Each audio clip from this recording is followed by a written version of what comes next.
Boa tarde. Eu me chamo Arthur Martins e sou o mestre de cerimônias do Palco 1. Estou vestido com um terno cinza cor grafite, uma camiseta clara e uma gravata cor de vinho. Atrás de mim temos um banner predominantemente branco escrito Reconecta. Daremos início neste momento às apresentações da mesa MPT e parceiros em São Paulo. Iniciaremos com o painel Projeto Inclusão com Acessibilidade no Trabalho. Pedimos por gentileza a todos e a todas que façam sua audiodescrição ao iniciarem as apresentações.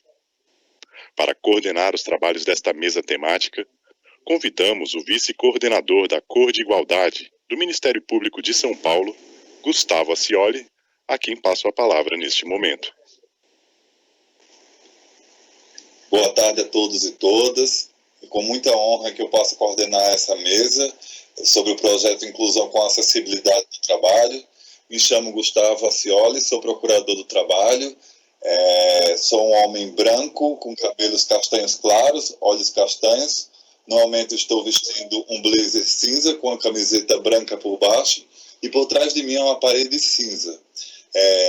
Temos a honra de ter pessoas super ilustres aqui para tratar da matéria e vamos começar agora com a doutora Valdirene, que é procuradora do trabalho, coordenadora da Cor de Igualdade do MPT São Paulo, coordenadora do Projeto Nacional de Inclusão de Jovens Negros e Negras, docente da Escola Superior do Ministério Público da União, coordenadora geral do Afropresença e pós-graduada em Human Rights pela Universidade de Coimbra.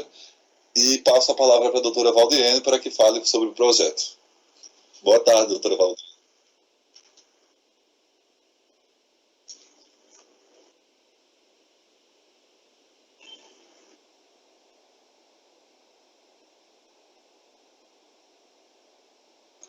Doutora Valdirene?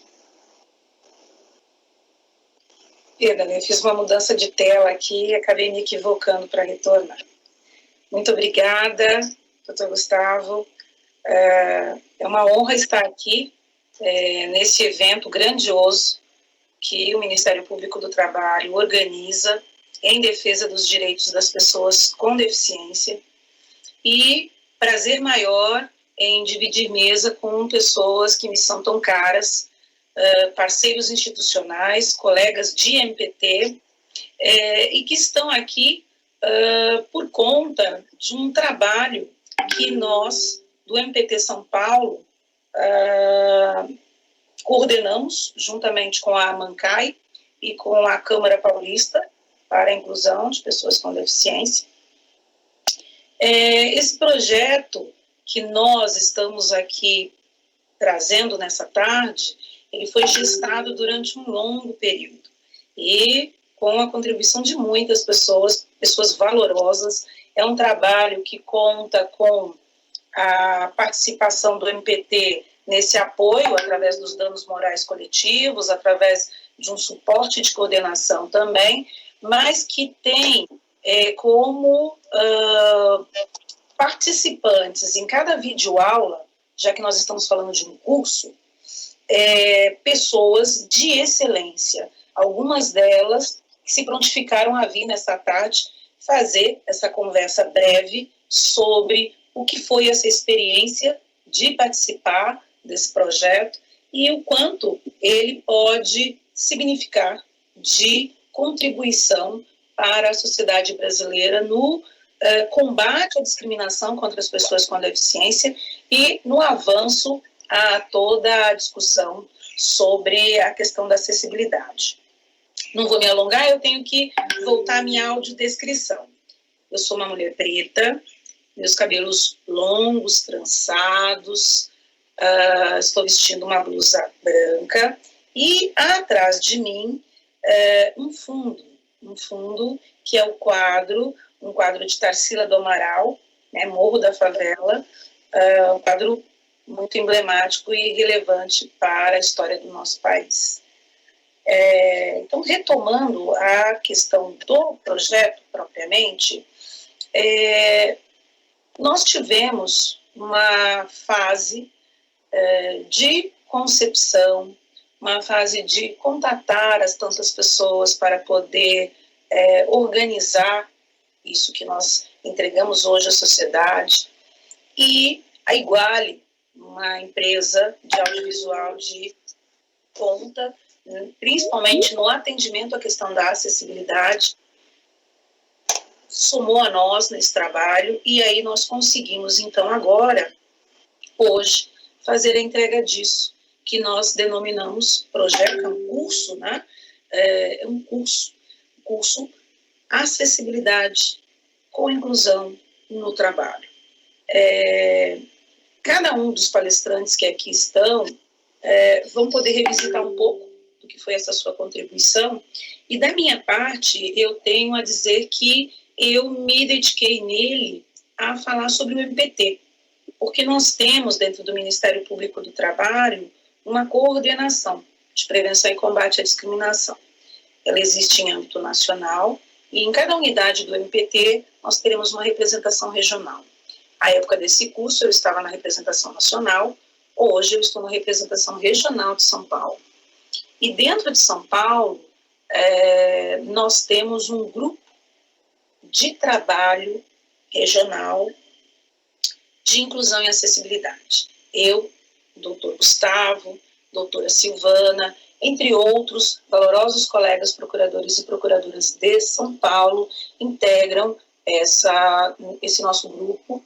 A portaria, inclusive, de instauração está na nossa sala do MPT São Paulo, para quem quiser conferir. E esse trabalho que nós estamos realizando aqui, ele guarda consonância com metas prioritárias do MPT. O MPT tem um projeto nacional de inclusão e acessibilidade, é um trabalho que nós levamos desde 2017, ele tem uma abrangência nacional, em que nós vamos não apenas trabalhar com as empresas a discussão do cumprimento da reserva legal, mas que elas atendam à exigência da acessibilidade. E isso foi, para nós, de Ministério Público, algo muito importante de um ponto de vista de estratégia de atuação institucional, porque se nós ficamos apenas discutindo com as empresas a reserva, a própria falta de estrutura desse espaço, a própria ausência de condições para recepcionar as pessoas com deficiência acaba sendo a escusa que se utiliza para obstar o direito legalmente assegurado. Então, ter esta preocupação com este binômio para nós do MPT hoje é algo central na matéria. Eu até costumo falar algumas vezes, se não há essa atenção, uma pessoa cadeirante não vai sequer conseguir preencher a sua ficha de inscrição, a sua ficha ali para o trabalho, para aquela vaga, porque não chega ao segundo andar, por exemplo, de um prédio que não lhe permita se locomover por esse edifício com sua cadeira de rodas. Tá? Se é uma pessoa surda que precisa de um intérprete de Libras e que naquele espaço, por exemplo, para o seu dia a dia, para o seu trabalho, ela não terá esse recurso que lhe é fundamental para o exercício do direito ao trabalho. Então, dentro desse nosso curso, a gente vai discutir muito a importância da inclusão, da perspectiva dessa acessibilidade e com este foco no direito fundamental do trabalho. O que o MPT tem feito, através das suas ações civis públicas, através das investigações que nós temos em curso, e uma tutela que a gente faz, muitas vezes tendo que isso, mas nem sempre nós vamos conseguir êxito naquilo que é o nosso propósito maior, o cumprimento da reserva legal e o cumprimento da acessibilidade. Então, eu acho que esse trabalho vai nos mostrar conteúdos ricos, mas eu acho que ele deve despertar em nós, antes de tudo, uma reflexão. A questão da acessibilidade e a questão da inclusão, ela guarda uma relação profunda com cultura, com mudança de mentalidades. E sim, nós estamos num terreno da discriminação. Todas as vezes que você sonegar a uma pessoa com deficiência o espaço devido na sociedade, ou, de alguma forma, andar na direção de obstar o direito ao trabalho das pessoas com deficiência, sim, você incorre numa violação a direito fundamental de cidadãos e cidadãs do nosso país. Bom, eu fiz aqui um introito apenas, nós teremos aqui as falas que serão muito mais centradas nos conteúdos, em alguns dos conteúdos que o nosso curso traz. Ele será um curso entregue a partir de hoje, semanalmente. Semanalmente nós teremos o lançamento de um vídeo e tem o YouTube, o canal de YouTube para esse curso, assim como um website, que ao final a Iguale, Maurício da Iguale, que está aqui conosco, fará a apresentação. Então agora eu devolvo a palavra ao meu querido colega Gustavo para que dê prosseguimento.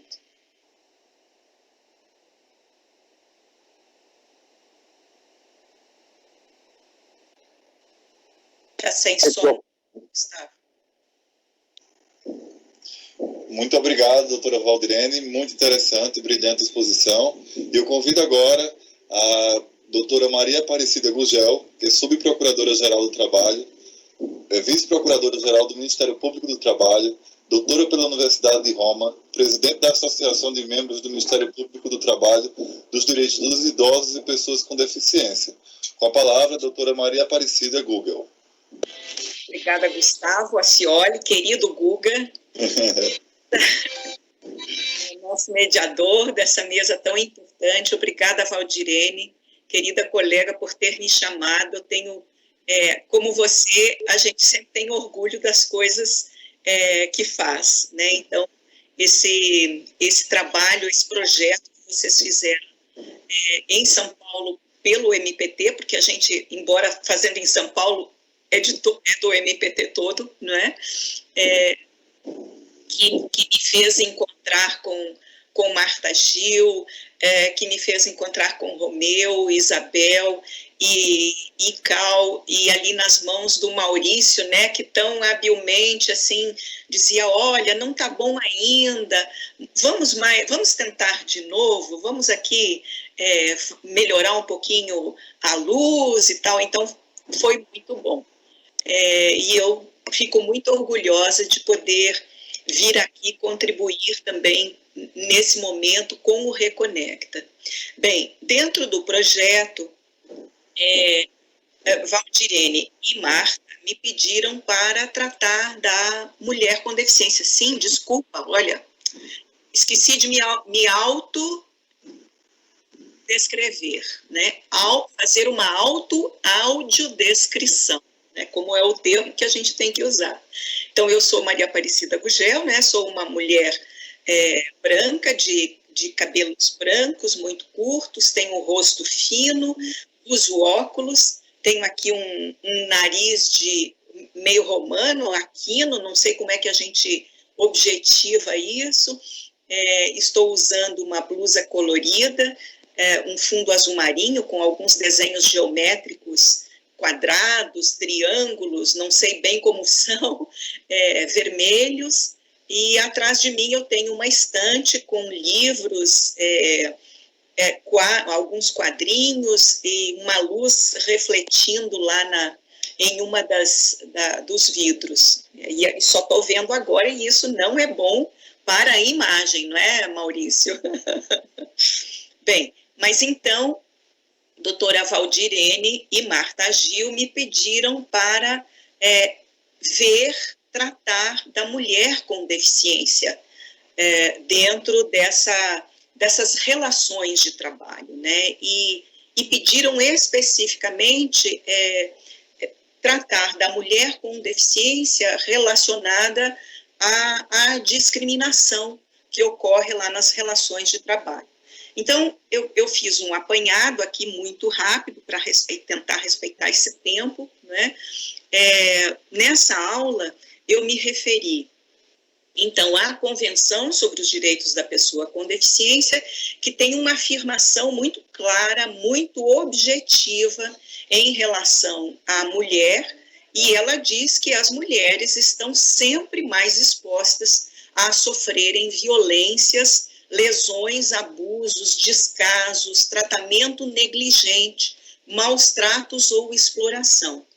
E a Convenção admite, né, quer que os Estados-parte admitam, que elas sofrem múltiplas discriminações, não só as mulheres, como as meninas com deficiência, né? Então, a Convenção, essa Convenção sobre os Direitos da Pessoa com Deficiência, que o Brasil ratifica com status de norma constitucional, pela forma com que ela foi ratificada, né? É uma norma de direitos humanos, e traz, então, não só a pessoa com deficiência, genericamente falando, nesse foco de atenção, mas qualifica a atenção que temos que ter com as mulheres e meninas com deficiência.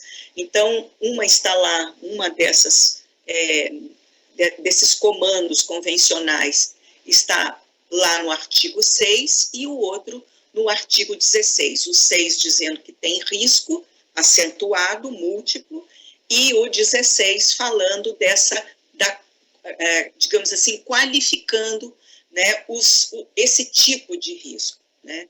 Pois muito bem, então, dentro desse aspecto, ainda a Convenção enfoca os aspectos relacionados ao gênero, né, e aqui a gente tem que fazer uma colocação, ou seja, abrir um parênteses, né? Então, referir-se a gênero não é só a questão do sexo, né, homem e mulher, mas também relativamente à identidade da pessoa, né? Então, eu tenho que enxergar a mulher com deficiência, mulher trans, mulher lésbica, mulher cis, heterossexual, enfim. Nós temos que enxergar a identidade de gênero entre as mulheres com deficiência em todas as naturezas de deficiência. Então, mulheres com deficiência física, mulheres com deficiência sensorial, aqui nós temos as mulheres surdas, as mulheres cegas, as mulheres surdo-cegas, as mulheres com deficiência intelectual relacionada ao cognitivo e as mulheres com deficiência mental relacionada à saúde mental. Então, não dá para confundir também deficiência mental com deficiência intelectual. São duas deficiências, né? Dois tipos de deficiência que a Convenção traz para essa nossa conversa. Pois muito bem, então, se nós pensarmos as questões de gênero, por exemplo, né, nós temos que fazer sempre aquela pergunta, né, relacionada aos comportamentos que são exigidos às mulheres, né? E aí a gente tem que dizer, tratar, discutir, refletir sobre os papéis desempenhados pela mulher na sociedade, aquilo que é exigido desta mulher, essa construção cultural exigida da mulher. Passar batom, por exemplo, né? A forma da linguagem sempre feminina, sempre comedida, as roupas que usam, então se usa uma roupa mais decotada, está expondo a sua figura, sendo provocativa, as profissões que exercem, será que essas profissões têm que ver se a profissão comporta o cuidado dos filhos, o cuidado com a casa, o cuidado com o marido, ou seja, nós temos que perceber a mulher com deficiência também neste contexto.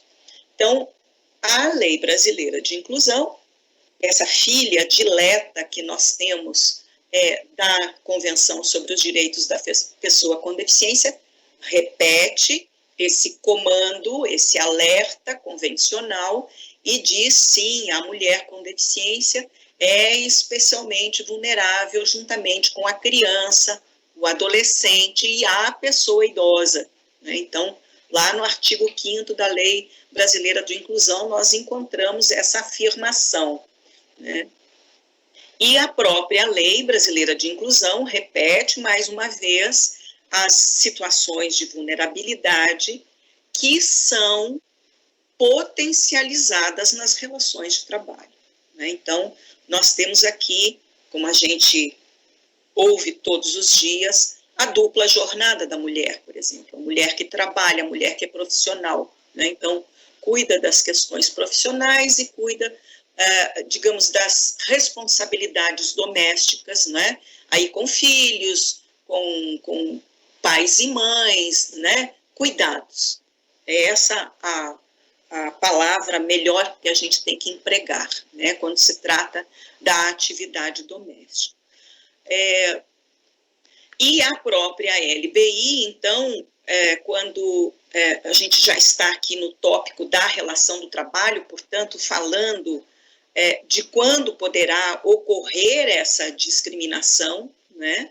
E para ocorrer esse processo de distinção, de restrição, de exclusão, por ação ou por omissão, como está definido, né? Que é o ato de discriminar, né? Com o propósito de discriminar, com o propósito de impedir, de acessar ou de anular uma participação dessa mulher lá no contexto das relações do trabalho, a Lei Brasileira de Inclusão, baseada na Convenção, ela diz, olha, enxerguem a igual oportunidade para mulheres nas relações de trabalho também, né? E diz, a mulher não pode sofrer essa discriminação. E como é que você potencializa essa capacidade que todas as empresas, toda a administração pública tem que ter para não discriminar a mulher? Então, utilizar desses mecanismos de igual oportunidade, né? Mas precisamos trazer mais um elemento para isso, que é a acessibilidade. Então, nós temos que eliminar barreiras, as barreiras físicas, as barreiras arquitetônicas, as de transporte, as de informação, principalmente, as de comunicação, especialmente, como a doutora Valdirene colocou no começo, a mulher com deficiência que é cega precisa ter todos os recursos de tecnologia assistiva à sua disposição num ambiente de trabalho para bem desenvolver sua atividade, ou adequadamente ou produtivamente exercer sua atividade. A mulher surda precisará de um ambiente que a receba, que a acolha, preferencialmente com colegas de trabalho, sabendo a Libras, né, para poder com ela se comunicar. A mulher que se utiliza de cadeira de rodas ou de andador precisa ter um ambiente livre de obstáculos e de barreiras físicas, né, que a sua mesa tenha tamanho adequado, esteja rebaixada adequadamente, uma cadeira ou uma mesa que comporte a cadeira de rodas entrar, ou seja, ela também precisa dos requisitos de ergonomia, luminosidade, claridade, ventilação, etc., e esse mobiliário todo à sua disposição, né?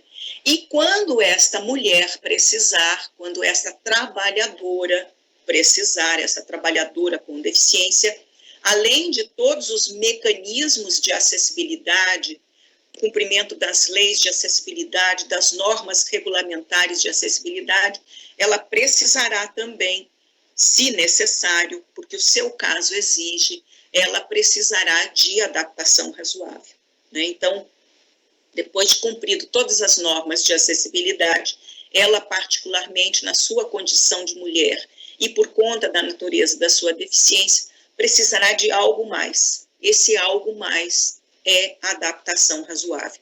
Então, a gente diz que a primeira fórmula adequada para superar, para eliminar a discriminação em relação à mulher, deve começar pelo cumprimento dos requisitos de acessibilidade, sem o que, numa relação de trabalho, eu terei dificuldades de aferir, por exemplo, se sou uma empregadora, aferir a produtividade e aí sim, de forma adequada, porque lhes foi entregue a essa trabalhadora todos os recursos necessários para poder então fazer agora sim o dimensionamento, né, dessa produtividade.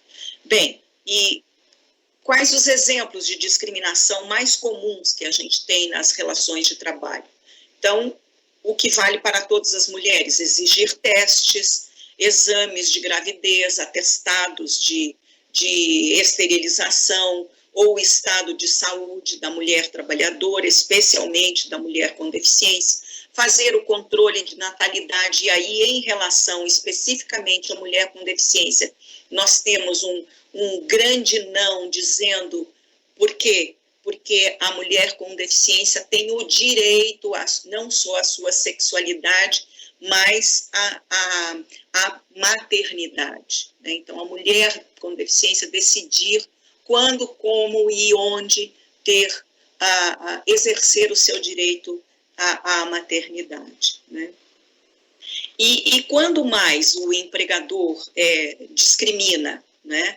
Já lá quando está fazendo o recrutamento, por exemplo, quando coloca um anúncio de emprego dizendo que aquele cargo, aquele posto de trabalho é dirigido para homens de determinada idade, com determinada condição, né, altura e por aí vai, né? Quando, então, exige num anúncio de emprego, coloca lá qual é a exigência da situação familiar desta mulher, né? Ou solteira, ou casada sem filhos, né? E alguns que estejam ouvindo podem dizer, nossa, mas isso acontece ainda no Brasil? Sim, isso ainda acontece no Brasil. E se não for desta forma direta, não é? Estampada no anúncio, vai acontecer de forma indireta, lá no momento do recrutamento, quando o pessoal de recursos humanos faz a entrevista, mas recebeu por antecipação um comando dizendo, olha, mulher solteira aqui não, ou mulher solteira aqui sim, ou então mulher casada aqui não, né? Então, aqui nós já temos um conceito de discriminação institucional, né? Não sei como é que está aqui meu tempo, mas então, só para finalizar, eu fico muito aflita quando o tempo é curto, né? Mas para finalizar, eu gostaria de colocar aqui algumas boas práticas em relação à eliminação da discriminação, e eu vou chamar para essa conversa, então, agora, o movimento sindical. Eu não posso tratar desta questão sem relacionar com o movimento sindical. O movimento sindical tem que ter atenção, fazer com que nos seus internos, nos seus quadros, tenha representação de mulheres com deficiência, para que lá naquele momento da negociação das convenções coletivas, essa mulher com deficiência, com esse tino treinado já para a discriminação, possa bem negociar cláusulas que digam respeito à sua condição, à condição de mulher com deficiência e à condição de mulher trabalhadora com cuidados familiares, né? Eu acho que, num resumo assim, muito rápido, peço desculpas à intérprete da Libras ou às nossas intérpretes pela correria, mas acho que consegui, assim, colocar todos os elementos que estão ali no projeto da aula. Doutora Valdirene, muito obrigada.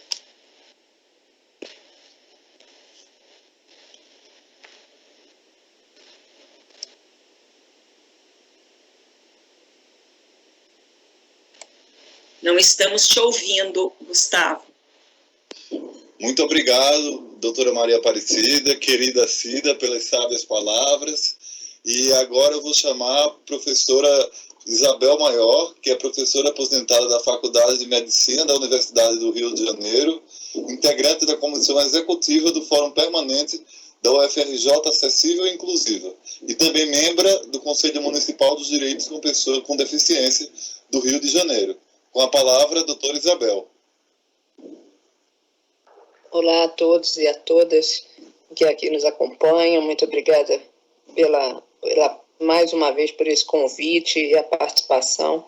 Vocês nem imaginam, mas aqui dentro desse pavilhão enorme que é a Reconecta, eu estava vindo lá de uma outra sala, de um outro palco, e encontrei vários amigos nos corredores, então foi tão bom poder abraçar imaginariamente cada um de vocês e cada um dos outros que estávamos participando da mesma mesa. Desculpem essa brincadeira, mas é para a gente se sentir mais próximo ainda, né? Então, eu gostaria de, primeiro, me auto-descrever. Eu sou uma mulher de 66 anos, de pele morena, cabelo castanho, escuro, já com um pouquinho de cabelo branco aparecendo, curto, olhos castanhos escuros, não estou usando óculos e hoje estou usando uma blusa vermelha naquele modelo polo, né, que tem uma golinha com os botões aqui na frente. Bem, para mim é muito interessante poder participar de todas essas atividades e mais ainda o fato de estar aqui com o nosso decano, Romeu Sasaki. Essa é uma sensação muito boa, que significa que se falar alguma coisa errada, pode deixar que o doutor Romeu vai nos corrigir. Se não tiver Marta Gil para corrigir, não tiver Maria Aparecida Gugel, Cal, a própria doutora Valdirene, qualquer um dos outros colegas que estão aqui presentes, tenho certeza que meu decano, Romeu Sasaki, não deixará passar nada em branco. E eu vou deixar uma pergunta já para o Romeu. Romeu, que dificuldade para fazer a tradução esse ano do tema que a ONU escolheu como tema do dia 3 de dezembro, né? Que, afinal de contas, a ONU quis dizer com o lema do dia 3 de dezembro desse ano? O que é esse período pós-pandemia em que nós vamos ter que trabalhar mais ainda para ter as pessoas com deficiência incluídas num mundo sustentável e acessível, né? Aparentemente foi só isso que a ONU disse, mas deve ter tanta coisa aí nessas entrelinhas que a gente não imagina. Bem, agradecendo mais uma vez, dentro do curso Trabalho da parte da inclusão com acessibilidade no trabalho, um convite da Marta Gil e do Cal, principalmente, e o seu, doutora Valdirene, foi muito complicado. Naquele ano em que nós fizemos as aulas, nós ainda éramos mais presenciais do que virtuais. E eu me lembro que quando eu cheguei na Iguale e conversei com o Cal e a Marta, que estavam lá um dia de chuva, né? Eu disse, gente, eu não gosto disso, eu gosto de um auditório cheio de pessoas, onde eu vejo como é a reação ao fato do que eu estou expondo. E eu tenho que falar da nova identidade da pessoa com deficiência, que era o meu tema, e da aula, e também falar sobre adaptações razoáveis. Em suma, falar um pouco de cada um desses conceitos e que nós tínhamos que buscar os conceitos dentro dos documentos, principalmente da ONU, que muitas vezes nós imaginamos que a ONU só falou da nova identidade da pessoa com deficiência, identidade essa não mais biológica, mas sim relacional, que é o que de fato nós tínhamos que tratar na convenção, quando não é verdade. Todos os documentos anteriores da ONU, desde o primeiro documento sobre o Ano Internacional, em 1981, já falávamos de barreiras de atitudes e contextuais. Já falávamos dessas questões. Nós é que não entendíamos, não tínhamos a percepção suficiente para trazer todas essas questões, já que éramos tomados ainda por atitudes tão práticas e precisávamos ainda falar de rampa, de rebaixamento de meio-fio, quando se tratava da deficiência, das pessoas com deficiência física, e ainda falávamos das questões relacionadas à educação inclusiva, que mal começava no país no ano de 1981, porque, na verdade, nós não tínhamos nem legislação referente a isso. Talvez daí a nossa dificuldade, e nós só fomos entender depois, no Plano de Ação Mundial sobre Pessoas com Deficiência, da década da pessoa com deficiência, que mais ou menos correu em paralelo com o trabalho do nosso movimento, buscando a identidade da pessoa com deficiência, buscando antes da sua identidade, basicamente a sua visibilidade, para que constasse alguma coisa na Constituição de 1988, né? Por isso que quando hoje em dia alguém fala que não estamos vivendo os momentos mais democráticos, e isso é verdade, mas eu não me assusto não, porque nós já vivemos momentos menos democráticos ainda, né? E sabíamos como lutar e continuaremos sabendo como lutar por esse direito das pessoas, dos brasileiros em geral, das brasileiras. E, aliás, o doutor Gustavo, quando falou agora que eu sou membra do conselho, quase para cair para trás, eu nunca me chamei de membra. Eu habitualmente me chamo de membro, integrante, e nem me incomodo tanto, mas talvez seja um erro, né, da minha parte, mas é que eu ainda não consegui ainda perceber que tem essa diferença tão forte, porque eu acho que, na verdade, sempre tive presente nas lutas, e a mulher com deficiência, no Brasil, ela participou desde o início, desde a luta. E foram mulheres com deficiência que me colocaram na luta pelo movimento das pessoas com deficiência. E junto com outras mulheres com deficiência, e Rosângela Berman, não posso deixar de falar, né? Lília Pinto Martins, nossa psicóloga, que se foi esse ano com 81 anos de idade, mas foi quem nos colocou no movimento das pessoas com deficiência. Foi quem nos deu identidade de mulheres com deficiência, coisa que eu aprendi aos 22 anos de idade. Naquela época a gente não falava membra, ninguém ia lembrar de falar presidenta da República, e sinceramente não ia fazer muita diferença não, né? Porque nós sabíamos exatamente o que nós estávamos nos representando. E essa identidade, como já disse a doutora Aparecida Gurgel, ela tem que ser múltipla, multifacetada, porque as pessoas são assim, são diferentes entre si.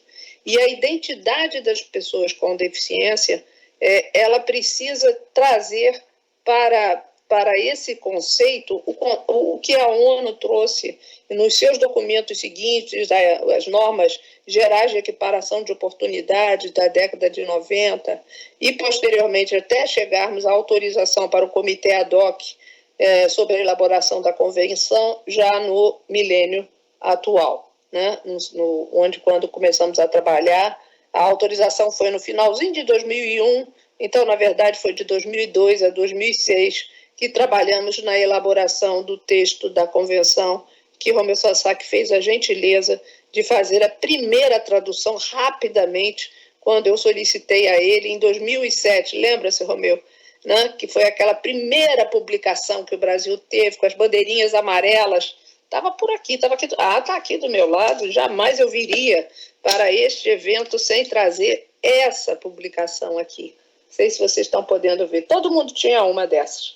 Aqui está escrito setembro de 2007. Foi essa que nós entregamos ao presidente Lula para que ele encaminhasse ao Congresso Nacional para que o texto da convenção então pudesse ser analisado e viesse depois a ser ratificado com a equivalência constitucional. Há pequenas diferenças de tradução que depois foram adaptadas pelo Itamaraty, mas aqui estava o texto, era com esse texto que nós trabalhávamos, e o texto dizia que a identidade da pessoa com deficiência é uma pessoa ativa, é uma pessoa que se autorrepresenta, é uma pessoa que tem autonomia, que tem direito de escolha. Isso tudo está no artigo número 3 dos princípios gerais da Convenção. E diz naquilo que foi enxertado no artigo número 1, pessoa com deficiência é aquela que tem impedimentos de longo prazo, de natureza física, mental, intelectual ou sensorial, e que em contato com diversas barreiras, como está na tradução da Convenção, ou uma ou mais barreiras na Lei Brasileira da Inclusão, pode obstruir sua participação plena e efetiva em igualdade de oportunidades com as demais pessoas. Então, pessoa com deficiência é uma pessoa. É isso que nós queríamos ser, pessoa. ser uma pessoa que tem a ver com o ambiente, ser uma pessoa que tem a ver com a sociedade, ser uma pessoa que, na verdade, eu vim agora da mesa, aquela mesa que eu estava lá no outro lado do corredor, era sobre a avaliação biopsicossocial da deficiência. E sabe, de tudo que nós temos passado até conseguir essa bendita avaliação pelo Índice de Funcionalidade Brasileiro Modificado, que já foi regulamentado não, perdão pela palavra, mas que foi assumido pelo CONAD como como devendo ser o instrumento de avaliação a ser adotado no nosso país. Na verdade, o que eu gostaria é que fosse avaliada a sociedade.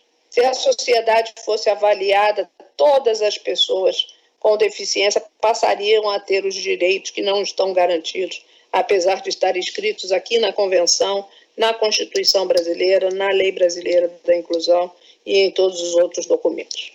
Mas, para falar da identidade da pessoa com deficiência mais rapidamente ainda, o que eu fiz foi falar sobre isso, falar sobre essa evolução do conceito que se deu em basicamente 40 anos até que nós chegássemos ao momento atual e ainda estamos buscando a avaliação biopsicossocial da pessoa com deficiência. Não é algo muito simples de ser entendido, porque durante muitos anos ficamos presos às questões meramente biológicas sobre pessoas com deficiência, quando, na verdade, o que nós temos que ver são as questões relacionais entre a pessoa e a sociedade e as barreiras que podem existir e, se existirem, elas serão o obstáculo à participação social das pessoas com deficiência. E se não existirem, se nós tivermos conseguido executar a nossa tarefa e fazer com que as pessoas com deficiência tenham acesso aos direitos de acessibilidade, que é o principal direito da Convenção, no ambiente de trabalho e em qualquer outro ambiente, se nós tivermos esses direitos garantidos, então as pessoas com deficiência terão a sua participação social também assegurada conforme determina a nossa legislação. Bem, na ocasião da aula que vocês terão oportunidade depois de acompanhar desse curso, sim? Pode falar, doutor Gustavo. O tempo da senhora está extrapolado já. Ah, tá, desculpe. Então, eu só vou dizer isso. Na aula que está gravada, serão dados alguns exemplos de adaptações razoáveis. E, na época, eu escolhi o decreto 9.405 de 2018, que é um decreto que fala de empresas de médio e pequeno porte. Mas essas empresas, embora muitas delas não tenham obrigatoriedade da contratação das pessoas com deficiência, mas têm obrigatoriedade de ter acessibilidade para o uso de todas as pessoas desses empreendimentos. Então, a ideia, e o Dr. Cal me presenteou, no dia que eu estava gravando, ele me presenteou com um documento da OIT, e lá nesse documento da OIT sobre adaptações razoáveis, ele é muito mais rico do que o próprio texto da Convenção, ou mesmo a legislação americana, que foi a primeira que trouxe noção de adaptações razoáveis, que não tem a ver só com recursos financeiros, tem a ver com a adaptação de metodologias, de fluxos de trabalho, de todas as outras questões que podem fazer com que as pessoas com deficiência trabalhem com produtividade, trabalhem com garantia de bom desempenho, que é o que todos nós pretendemos. Muito obrigada e desculpe ter extrapolado. Imagina, doutora Isabel, muito obrigado. Eu convido agora, sem mais delongas, o doutor Romeu Kazumi Sasaki, vem trabalhando desde a década de 60 no campo de pessoa com deficiência, realizando atendimentos, palestras, cursos e consultorias. Com a palavra, doutor Romeu Sasaki.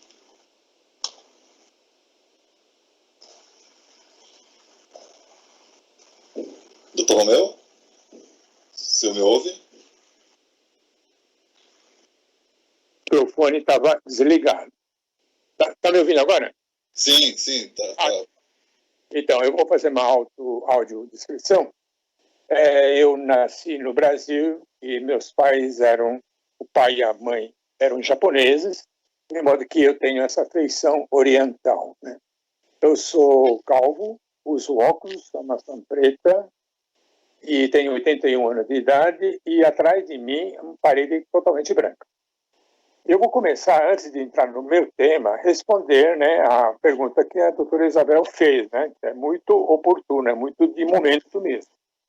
O tema do ano 2020, todos os anos a ONU, há 23 anos vem fazendo isso, é construindo, está no gerúndio, né, construindo de novo, porque houve uma interrupção, né? Então, construindo de novo melhor, já que vamos continuar e vamos fazer de modo melhor, um mundo pós-Covid-19 acessível, sustentável e que inclua a deficiência. Nome comprido, mas foi necessário para caber, então, todos os elementos importantes disso. Então, eu vou fazer agora, então, rapidamente, uma interpretação.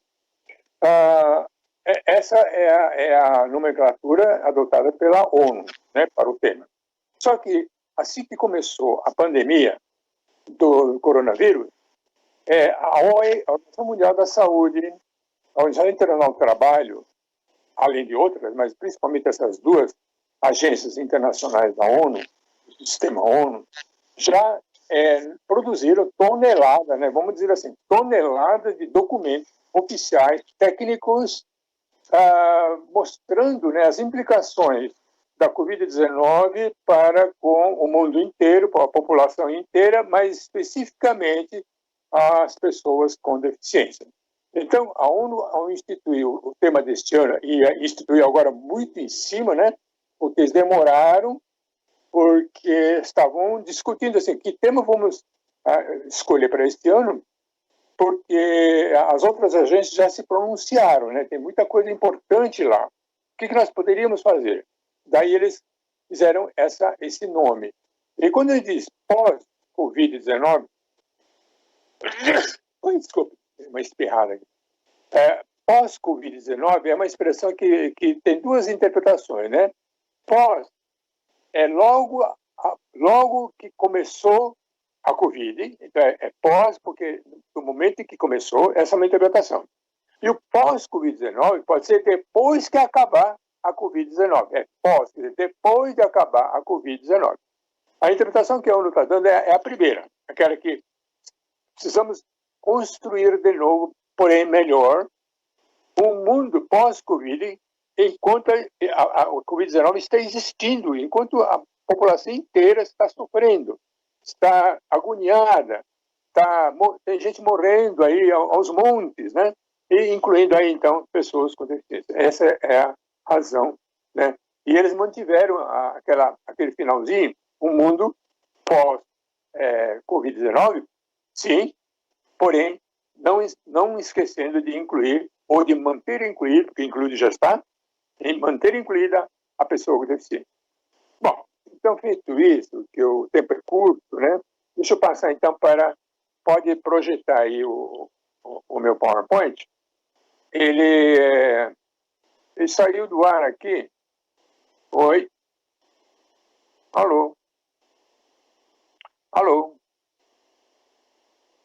Parece que saiu do ar, né?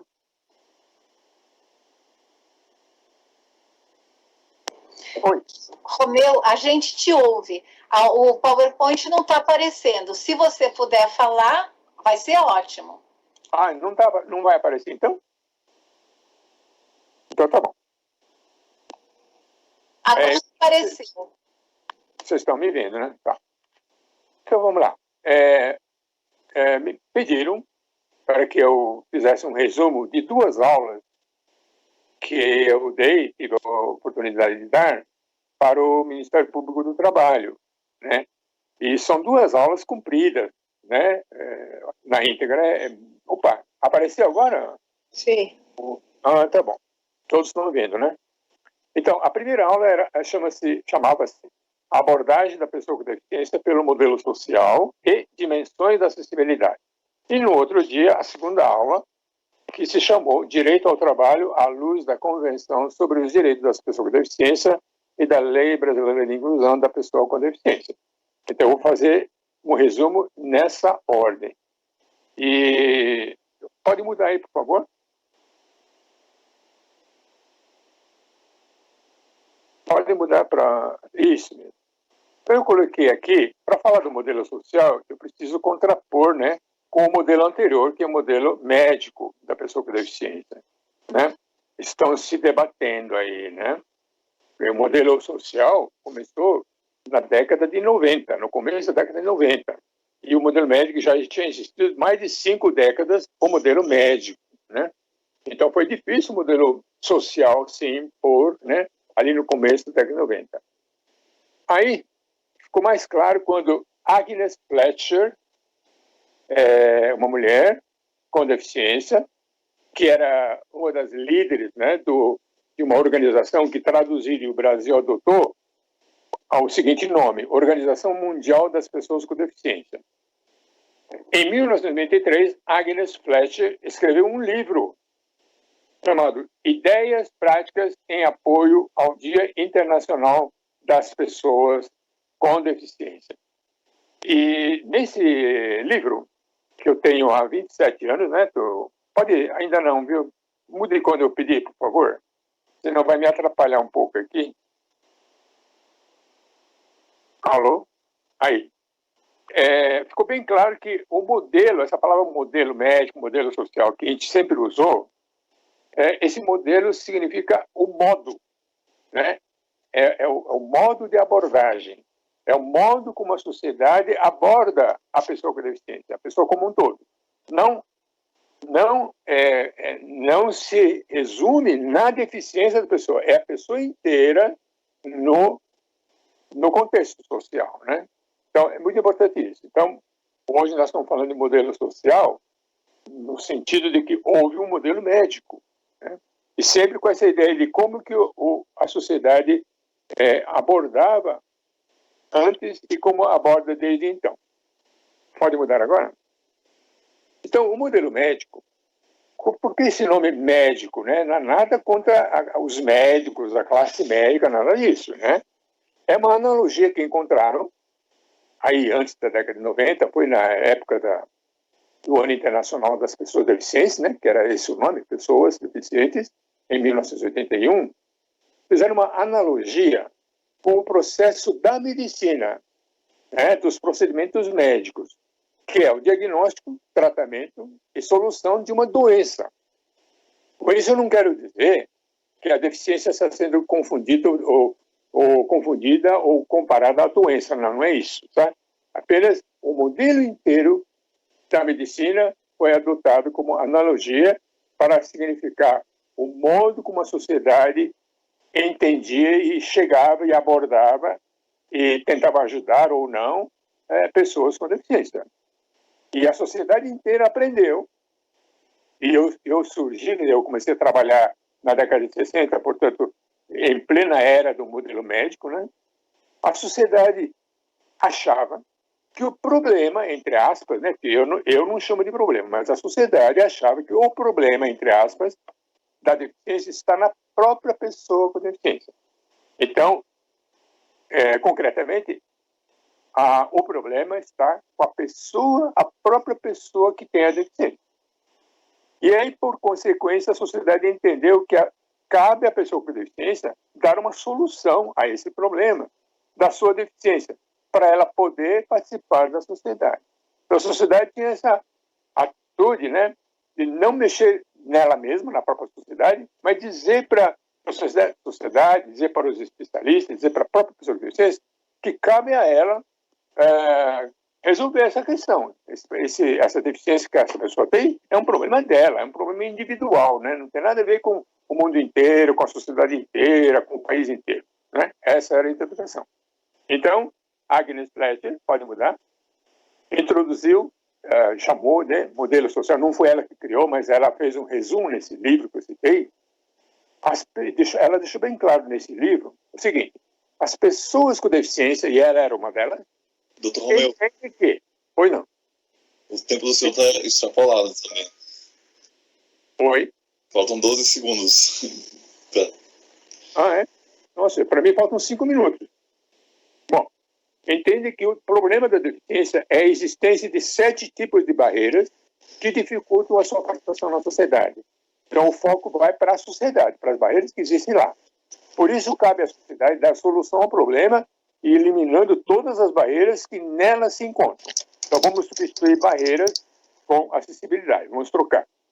Então, são 7 tipos de barreiras. Eu nem vou comentar as 5 primeiras, pode mudar já o slide.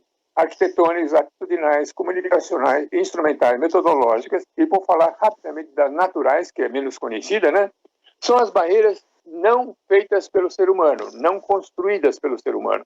É uma natureza, a própria natureza criou certas barreiras e também criou acessibilidade dentro da natureza.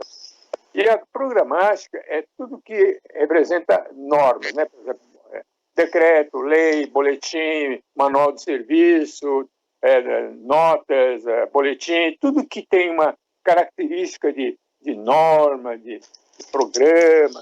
Então, a gente chama de barreiras programáticas. Então, por exemplo, nós temos o decreto 3298, de 20 de dezembro de 1999, né, são 21 anos, que ela comete, com a melhor das intenções, comete um erro, né, um equívoco que a gente, então, pegou, mas ninguém mudou. Tá desse jeito. Vou ler para vocês, na área da educação. A matrícula é compulsória, então, a gente, então, vibrou, né? Opa, agora a matrícula é compulsória. Em cursos regulares de estabelecimentos públicos e particulares de pessoa, e naquela época ainda falava portadora de deficiência, capaz, aqui está o equívoco, capaz de se integrar na rede regular de ensino. Quer dizer, começou com uma boa intenção de obrigar as escolas públicas a matricular pessoa com deficiência. Mas pisou na bola, quando disse, é obrigado a matricular, sim, mas pessoa capaz de se integrar na rede regular. Então, se ela for considerada incapaz, a escola não é obrigada a matricular, né? Então, isso aí é um problema muito sério. Bom, vamos mudar aqui rapidamente. Então, eu vou passar para a segunda aula, que é sobre o direito, né? Esse é curtinho, então eu vou fazer mais rapidamente aqui. Bom, vamos lá. Em 2008, então, a convenção foi colocada na Constituição Federal, né, através do decreto legislativo 186, tal, todo mundo sabe. E o artigo 27 trata do direito ao trabalho, com esse nome, realmente. Em 2015, a LBI, que adotou todos os dispositivos da convenção, especialmente os dispositivos relacionados ao direito ao trabalho. Então, políticas públicas.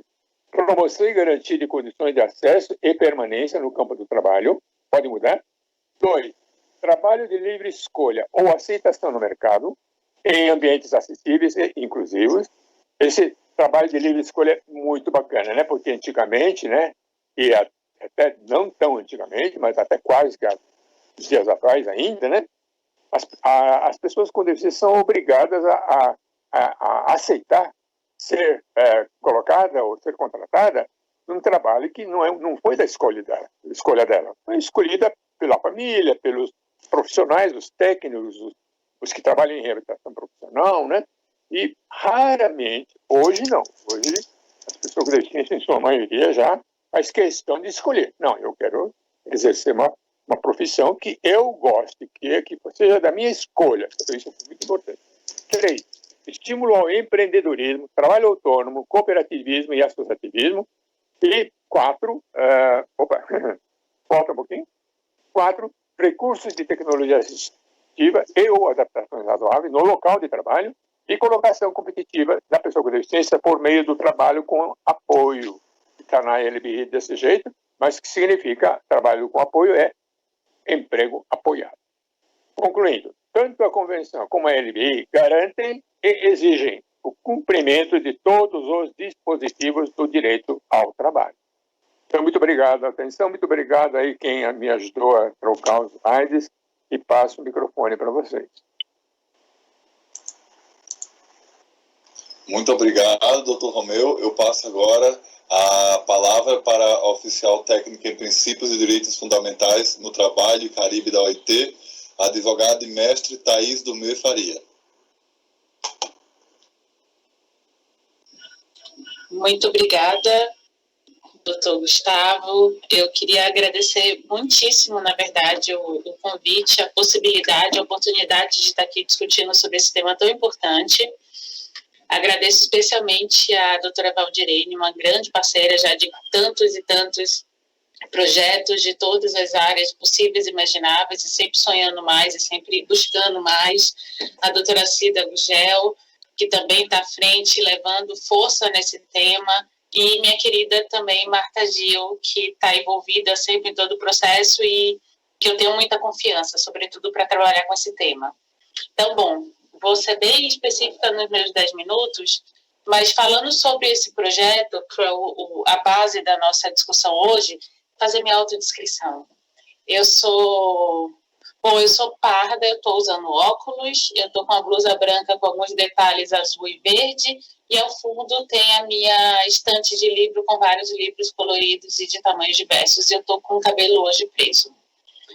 Bom, com relação ao tema que a gente veio falar, do projeto específico, eu queria primeiro dizer que é um orgulho muito grande para a OIT poder fazer parte de alguma maneira, né, de todo esse processo e dessa construção do curso de formação em EAD. E como é importante a gente estar fazendo esse trabalho num momento como esse, eu costumo dizer que esse período de pandemia, ele é um período também de muita aprendizagem, né? Ele é um período onde a gente vai redescobrindo formas de se relacionar, redescobrindo formas de existir, e uma dessas formas é através da tecnologia. E a tecnologia, sem dúvida nenhuma, é um dos grandes instrumentos, um dos instrumentos mais poderosos que a gente tem para a inclusão. Então, realmente, nós esperamos que essa ferramenta que veio, que a gente aprendeu a usar e que está trabalhando com ela, seja uma ferramenta de uso permanente nesse processo de reconstrução. Eu amo a palavra reconstruir, porque, para mim, sempre quando tem um re na frente, tem a possibilidade concreta de você refazer caminhos. E a gente está no momento concreto de refazer caminhos. Essa é a nossa busca hoje, de refazer caminhos. E como alguém que sempre trabalhou muito com a história do direito, eu sempre tenho uma certeza que é impossível você refazer caminhos e reestruturar realidade sem você compreender de onde essa realidade veio, sem você compreender essa história, sem você compreender a situação e a organização social que temos hoje. E a forma mais potente de fazer isso é através do ensino, é através da reflexão, é através da discussão, é através do conhecimento.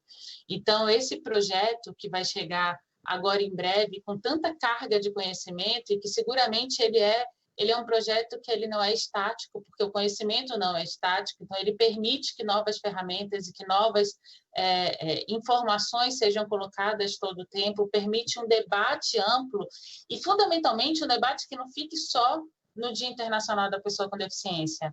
Então, a grande realização é poder falar hoje de um projeto que segue, de um projeto que vai fazer com que o tema da inclusão de pessoas com deficiência seja um tema não pontual, mas seja um tema permanente como ele pode ser, porque a sociedade somos todos nós. Enquanto não houver possibilidade de todas as pessoas terem acesso a todos os lugares físicos e a todos os conhecimentos, a gente não tem uma sociedade para todas as pessoas. Um exemplo muito claro é a gente está no meio de uma pandemia e muitas informações que são dadas, que são informações extremamente relevantes, são informações que não são acessíveis. Então, como colocar e como falar em igualdade, inclusive para uma situação de proteção, se a informação que é dada não é informação acessível?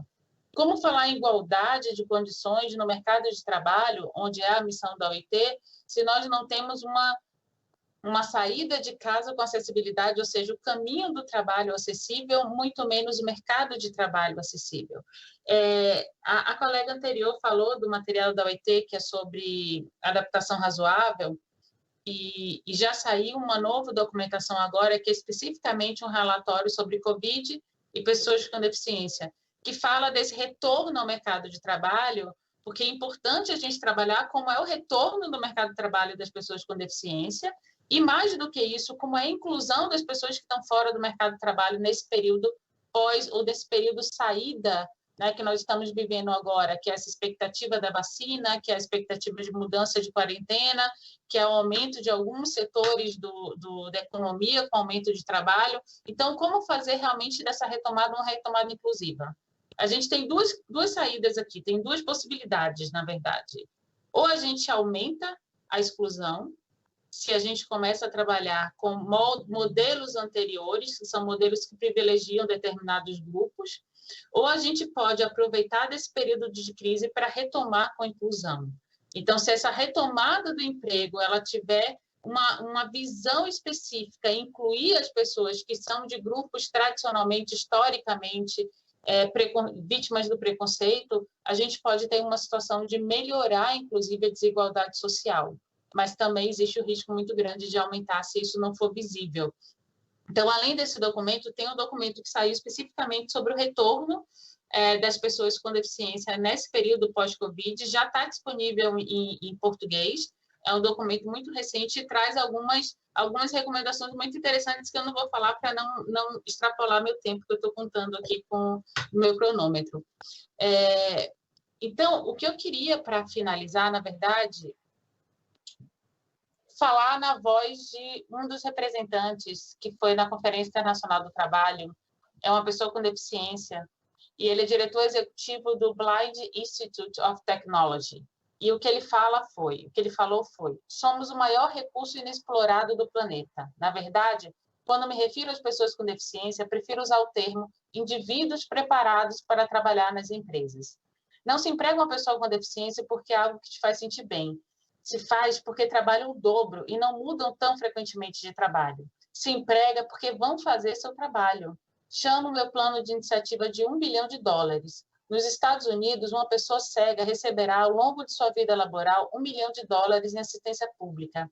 Tirar 1.000 pessoas com deficiência desse sistema se traduz em uma economia de $1 bilhão em assistência pública, além de gerar quase $100 milhões de ingressos anuais por meio do emprego. Por que eu quis falar essa frase?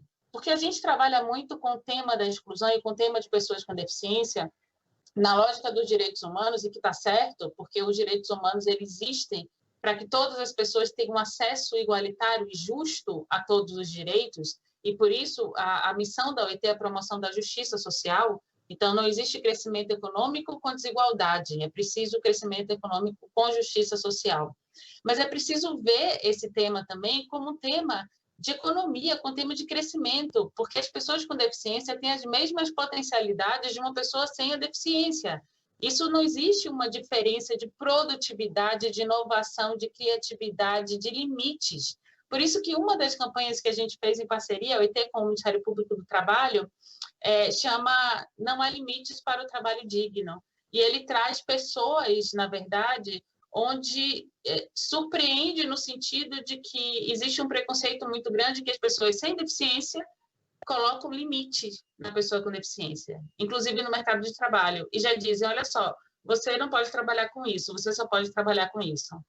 E essa campanha, essa discussão, mostra que não tem limite. Por que nós temos que dar limite para as outras pessoas? Por que nós temos que dar limite para nós mesmos?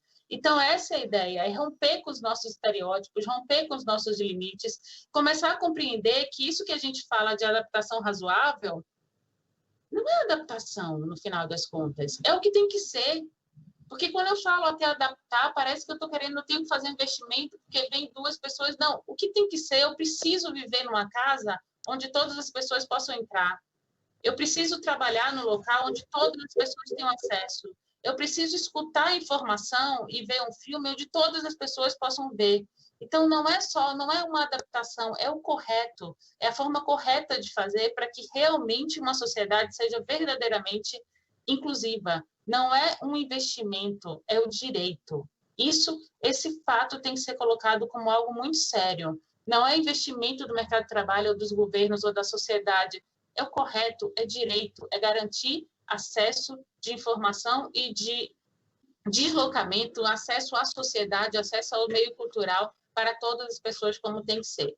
No evento, eu sei que já finalizou, mas só para fortalecer que na oportunidade do curso, a minha fala foi focada especificamente nos documentos internacionais. Então, nas convenções e nas legislações internacionais que tratam do tema de pessoas com deficiência. Então, fundamentalmente, eu tratei da Agenda 2030 para o Desenvolvimento Sustentável, da Convenção das Nações Unidas sobre os Direitos de Pessoas com Deficiência, da Declaração de Centenário da OIT para o Futuro do Trabalho, que o centenário foi ano passado, e o tema de pessoas com deficiência entrou na Declaração de Centenário, Convenção da OIT sobre Readaptação Profissional, Recomendação sobre Pisos de Proteção Social, Recomendação da OIT sobre Emprego e Trabalho Decente para Paz e Resiliência, Repertório de Recomendações Práticas da OIT, Gestão de Deficiências no Lugar de Trabalho, a Recomendação sobre Readaptação Profissional e Emprego e a Convenção sobre a Discriminação em Matéria de Emprego e Ocupação, que é a Convenção 111, que está entre as convenções fundamentais da OIT.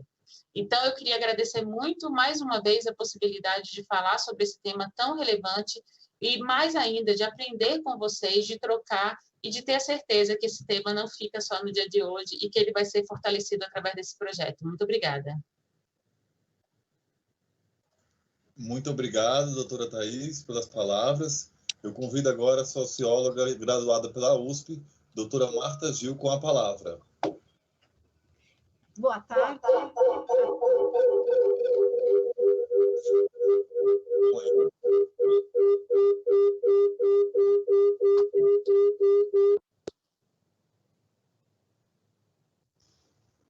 Boa tarde a todas. Você tem duas conexões, por isso da microfonia. Você precisa desligar uma das conexões.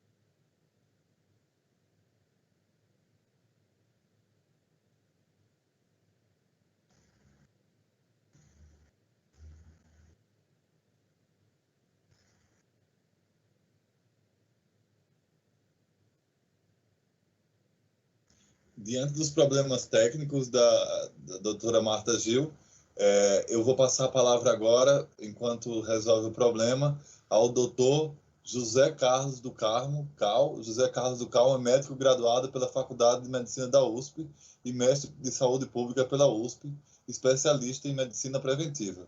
Com a palavra, doutor José Carlos do Carmo. Bom, boa tarde, meus companheiros, minhas companheiras de mesa. Boa tarde às pessoas que nos assistem. Eu sou um homem branco, de cabelos e barba grisalhos, cabelo mais comprido do que o habitual, por conta do distanciamento necessário nesse tempo complicado de pandemia. Vestindo uma camiseta azul, tendo ao fundo uma parede branca e uma cortina esverdeada. De Libras, médico de bigode. Eu queria muito rapidamente, porque infelizmente o nosso tempo está estourado, né? É muita gente legal para falar de tantas coisas interessantes, apenas dizer e reafirmar publicamente a minha satisfação de poder ter participado desta iniciativa do Dr. Irene, trabalhando em conjunto com a nossa maestrina Marta Gil, né, sobre um tema que é da mais alta relevância. Eu participei colaborando na organização do evento e representando também a auditoria fiscal, junto com o meu colega Eduardo Halim. Nós, nos nossos vídeos, falamos do papel da auditoria fiscal, da importância, né, da nossa fiscalização não se restringir apenas ao cumprimento da cota, que é obviamente fundamental, mas compete a nós, e nós temos buscado fazer isso, fiscalizarmos também as condições de acessibilidade.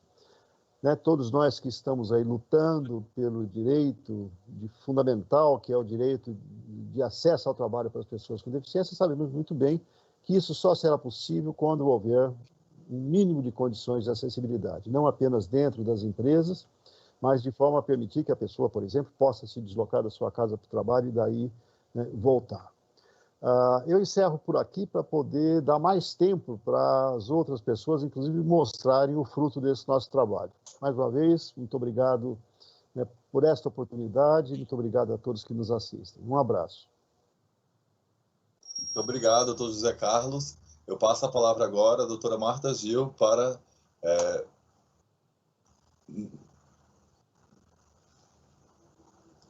desculpa, a doutora Marta Gil está com um problema técnico. Então, podemos encerrar? Tem o Maurício. É que não está no currículo aqui, desculpa. Eu passo a palavra agora, o currículo dele não... Isso, o senhor Maurício da Iguale, ele vai fazer a apresentação e lançamento oficial. Tá bom. Eu passo a palavra, desculpa, gente, que o currículo não estava aqui para mim. Eu passo agora a palavra para o doutor Maurício, por favor. Muito obrigado, doutor Maurício. Obrigado, Gustavo. Boa tarde a todos. É um prazer poder participar dessa mesa com tantos colegas e tantos guerreiros aí, que podemos chamar assim, da acessibilidade, tanta gente boa e que me inspiraram aí, de certa forma, a seguir esse caminho. Eu sou um homem branco, 49 anos, tenho cabelos grisalhos, rosto fino, estou usando um óculos de leitura preto. Vou falar brevemente também, além de ser convidado para um dos módulos, que é a acessibilidade na comunicação, para falar sobre a comunicação e a acessibilidade audiovisual, e a gente trouxe como tema e estudo de caso o próprio curso para essa aula. E então, brevemente, por conta do tempo, eu vou dividir aqui 3 conteúdos rapidamente com vocês, que o fruto disso tudo foram os vídeos, os próprios vídeos das aulas com acessibilidade, Libras, legendas para surdos e ensurdecidos, a LSE e a audiodescrição. Além disso, um site com navegação acessível e também um canal no YouTube. Então, vou compartilhar brevemente com vocês aqui a página do site. Por favor, me respondam se está indo.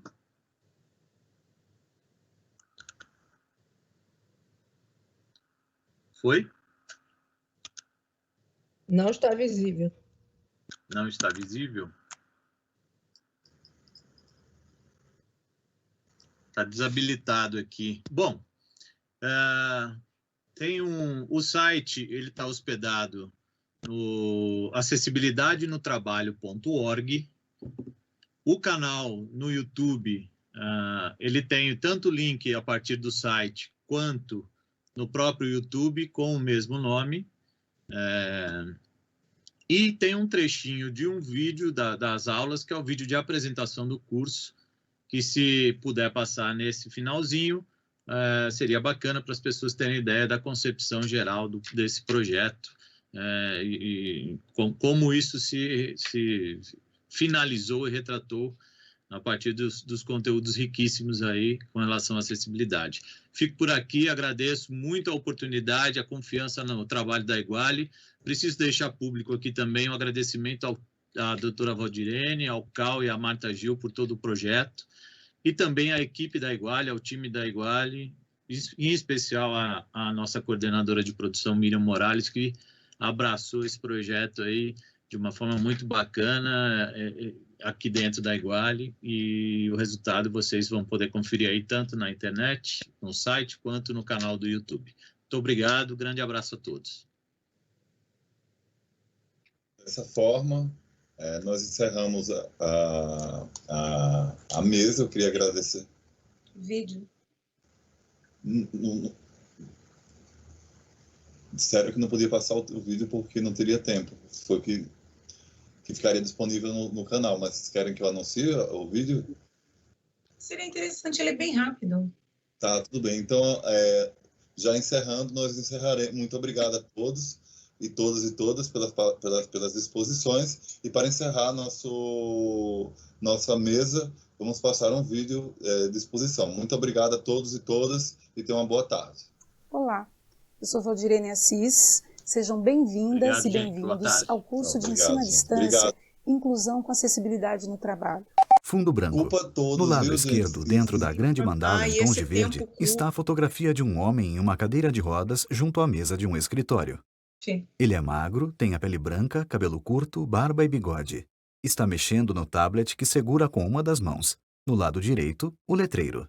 A apresentação do curso Inclusão com Acessibilidade no Trabalho. Sobre fundo branco, círculos laranja, amarelo, verde, azul e roxo são envoltos por um maior com as mesmas cores em degradê, formando uma mandala. Abaixo dela, Inclusão com Acessibilidade no Trabalho.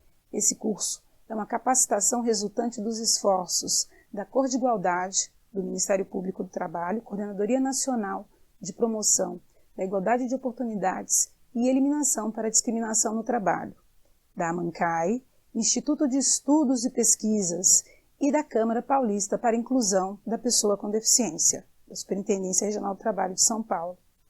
A coordenação técnica é da Marta Gil, da AMANCAI, do José Carlos do Carmo, o CAL, da Câmara Paulista para a Inclusão, e eu integro essa coordenação representando o Ministério Público do Trabalho. Iniciativas como esta permitem a capacitação interna do MPT, bem como de outras instituições de direito público, associações, sindicatos, Departamento de Recursos Humanos e Gestão de Empresas, bem como de coletivos que atuam na defesa dos direitos das pessoas com deficiência. A relevância desse curso está na sua temática e na riqueza das aulas ministradas por capacitadores cuidadosamente escolhidos, pessoas que são referências da defesa dos direitos das pessoas com deficiência, conferindo a esse trabalho um primor técnico, além de observar a máxima, nada de nós sem nós, posto que também conta com capacitadores que são pessoas com deficiência. Estão entre esses docentes representantes de entidades de direito público, de organismo internacional e de organizações não governamentais. Em 4 módulos, o curso é composto primeiramente por uma apresentação institucional, momento em que as instituições que atuam diretamente na exigência do cumprimento das normas trabalhistas de proteção dos direitos das pessoas com deficiência serão apresentadas. Teremos, portanto, aula sobre a atuação do Ministério Público do Trabalho e dos auditores fiscais, especialmente das superintendências regionais do trabalho, na garantia da observância da reserva legal de vagas para pessoas com deficiência e reabilitadas, da acessibilidade e do combate à discriminação contra esses trabalhadores e trabalhadoras. No tema do direito do trabalho, segundo módulo, serão discutidas as bases legais do direito ao trabalho à luz da Convenção sobre os Direitos das Pessoas com Deficiência e as convenções da OIT, que versam sobre trabalho e pessoa com deficiência. No âmbito do ordenamento jurídico interno, destaque para a Lei Brasileira de Inclusão e a aprendizagem profissional para pessoas com deficiência. Atentos à necessidade da devida interseccionalidade, ainda sobre o direito ao trabalho, vamos abordar a questão da mulher com deficiência e sua situação no mercado de trabalho. No momento em que se tratar da Coordenadoria Nacional de Promoção de Igualdade de Oportunidades e Eliminação de Discriminação no Trabalho, a Cor de Igualdade, também será evidenciada essa preocupação com a transversalidade, que é própria da diversidade humana. As visões atuais sobre as deficiências integram o programa, em seu 3º módulo, quando trataremos da nova identidade da pessoa com deficiência e o conceito de adaptação razoável, de deficiência pelo modelo social de direitos humanos e dimensões da acessibilidade, da caracterização da condição de deficiência e impedimentos, da CIF, conceito, aplicação para a lei de cotas e alinhamento com a Convenção